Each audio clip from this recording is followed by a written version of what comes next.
ছোটবেলায় আমরা মসজিদের বারান্দায় বসে থাকতাম। আসসালামু আলাইকুম। দেখুন বন্ধুরা, এই আমি অফিস শেষে বের হলাম।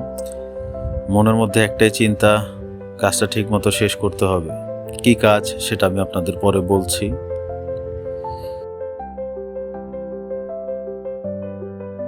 ঢাকার রাস্তায় বের হলে জ্যাম তো আপনার স্বাগতম জানাবেই।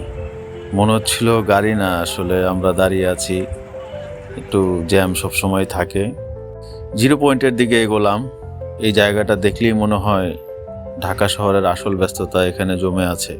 চারিদিকে মানুষ, গাড়ি, শব্দ, আর আমি এক সাধারণ চাকরিজীবী নিজের ছোট দায়িত্ব পালন করতে যাচ্ছি।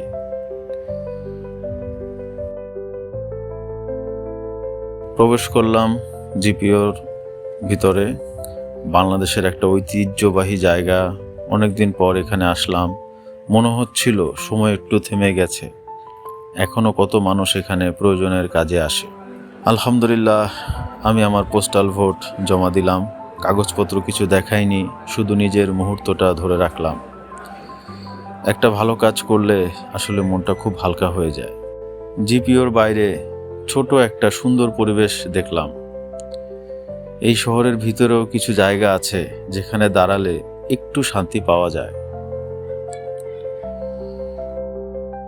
তারপর আবার ফিরে এলাম গুলিস্তানের রাস্তায়, ঢাকার প্রাণকেন্দ্র।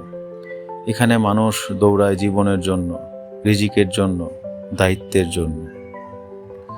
আর বন্ধুরা, এত বড় একটা কাজ করলাম, কাজ শেষে মনে হলো চলো একটু মিষ্টি মুখ করে আসি। তাই চলে আসলাম পূর্ণিমা জিলাপি ঘরে। এখানে ঢুকলেই একটা মিষ্টি গন্ধ মনটা ভালো করে দেয়।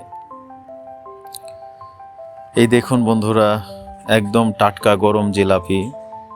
শুধু খাবার না ভাই, এটা একটা অনুভূতি।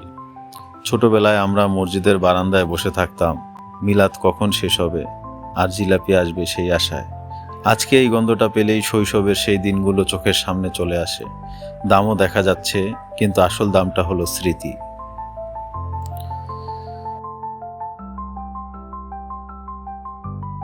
দেখুন কি সুন্দর করে প্যাকেট করছে জিলাপি আর বনরুটি, একদম ক্লাসিক কম্বিনেশন। এগুলোই তো আমাদের ছোট ছোট সুখ।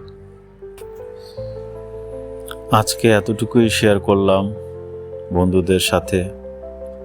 আপনাদের দিনেও যদি একটু মিষ্টি আনন্দ আসে, তাহলে ভেবে নেবেন দিনটা সার্থক। দোয়া করবেন সবাই। আলহামদুলিল্লাহ, কাজও শেষ, আর সাথে একটু মিষ্টি আনন্দ যোগ হলো। জীবনটা আসলে এমনই, ছোট দায়িত্ব, ছোট হাসি, ছোট সুখ। আপনারাও যদি ভিডিওটা ভালোবাসেন, একটা লাইক আর কমেন্ট করে জানাবেন। আল্লাহ হাফেজ।